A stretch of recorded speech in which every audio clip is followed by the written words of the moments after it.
And I'm Diana Watson. We want to get right back out to that breaking news in Anderson County. I want to map it out first. This manhunt happening after the sheriff's office says a carjacking suspect shot and killed one of their canine officers. And we're monitoring some severe weather in our area right now. Several thunderstorm warnings have just been put out. There's been singing and praying tonight. Right now, many people are joining hands in unity here outside Emmanuel AME Church. And to know that busy area along Highway 29, divided highway there, the fact that they were able to land safely without cars around is just truly a miracle. The Midlands are one of the hardest hit areas where thousands of people are still without running water. And Fox Carolina's Ashley Daly is live from Columbia with the latest in a moment. Plus, we are teaming up with Harvest Hope to provide aid and relief to flood victims. My co-anchor Cody Alcorn is live at their Whitehorse Road location with more on how you can help. And Fox Carolina's Sarah Danick is live at the PDQ on Pelham Road and I-85 right near our station. Another location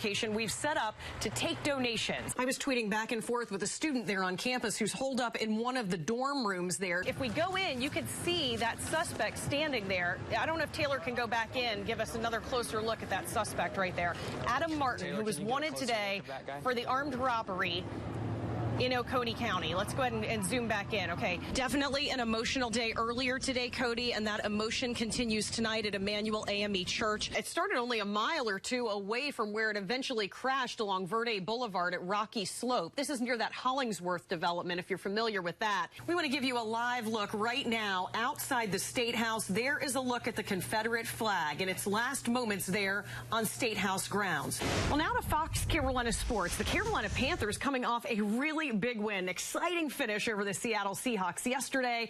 The Panthers are one of only 5 unbeaten teams right now in the NFL. Emergency crews have been in full force, making sure people stay away from many roads that are still flooded and damaged. It has been a steady stream of cars coming through, and take a look behind me. Look at all of these items, and we've already taken 6 truckload fulls. We're talking box trucks full of items off to Harvest Hope already. Actually have not lost since 2008. They've had 5 ties over that time, but never a loss since then. So congratulations to that team, and my daughter Lindsay is on that team. So that's impressive. So proud of those girls. Definitely an emotional day earlier today, Cody, and that emotion continues tonight at Emmanuel AME Church. Behind me, the visitation for Cynthia Hurd, one of the 9 victims, a longtime librarian in the Charleston area. That visitation is just wrapping up. But there's been intense sorrow going on all week long since the shooting last week, but there are signs of hope, and President Obama's words at Senator Clemente Pinckney's funeral today helped to inspire everyone who was there. Now, we were out on Meeting Street when the funeral service for Reverend Pinckney ended. 5,500 people filed out of the TD Arena. You could see something really different on their faces. You could tell when they walked out. They were inspired, saying they believe President Obama did an amazing job honoring Reverend Pinckney, especially when he sang Amazing Grace, but also touching on several issues from the Confederate flag to education to poverty. They're so proud he addressed that, and we spoke to the pastor of another AME church right here in Charleston. As our president clearly stated, grace, be a part of what we are and who we are. It really was a heartfelt experience, and I think something certainly the nation, the world can see really Christendom at its best.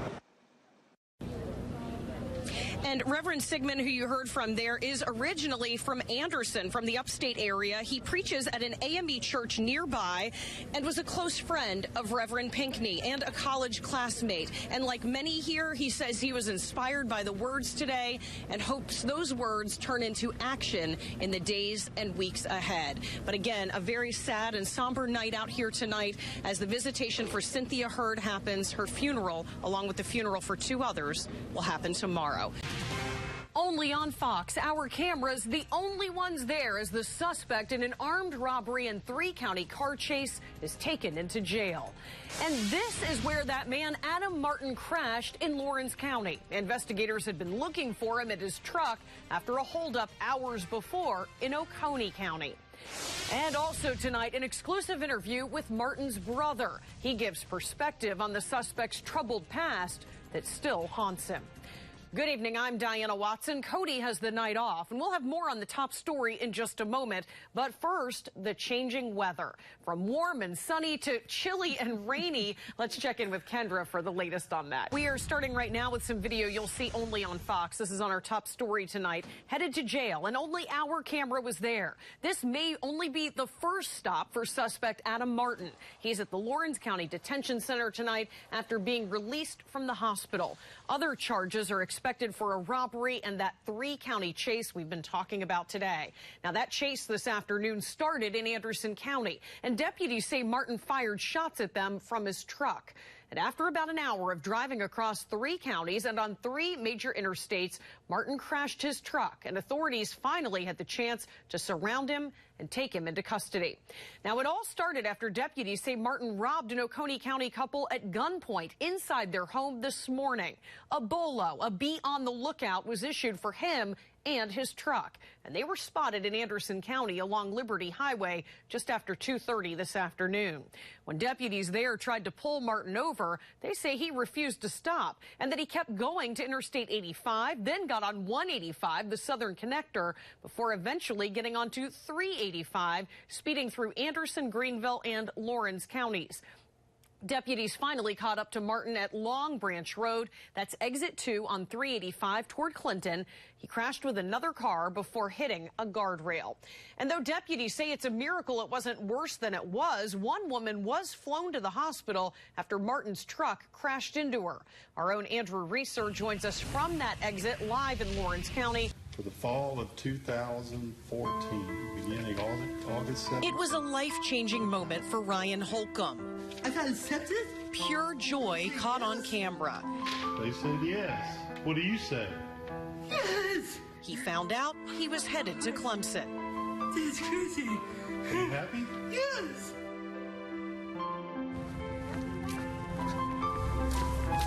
And this is Ryan now, officially a college student, walking nearly a mile each way from his apartment to his classes.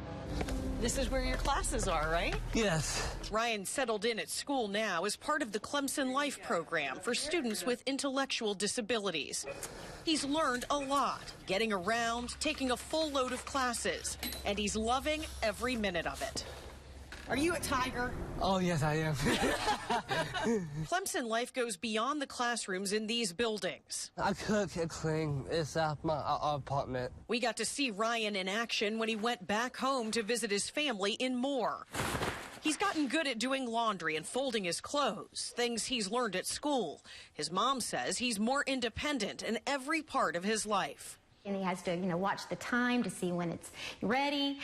He has to keep up with his own schedule. Before, we would wake him up in the morning. Now, he sets his alarm clock, he gets up and gets himself ready and out. He's working on his math and his writing, like filling out this application for a scholarship.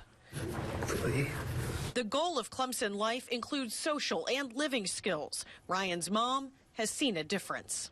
They work on your social skills, they work on job skills, they work on social skills, they work on self-help skills, living on your own, budgeting and banking, going to the grocery store and being able to compare prices.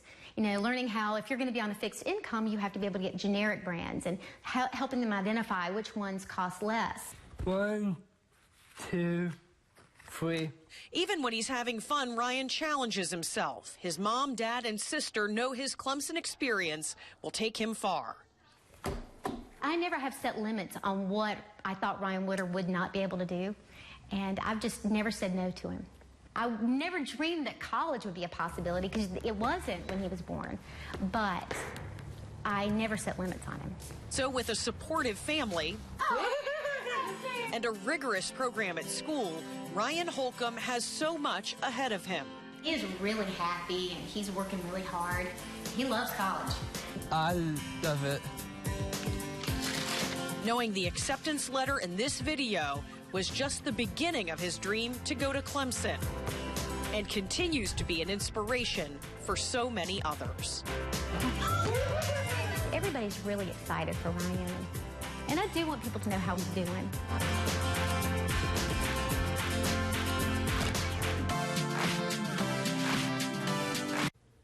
had the best time talking to Ryan and his family. He does stay very, very busy. As I mentioned, he takes a full load of classes, plus he has a job. He also does volunteer work, and on the weekends, he usually stays at school. He doesn't get home very much. He takes part in group activities like hiking, kayaking, and movie nights.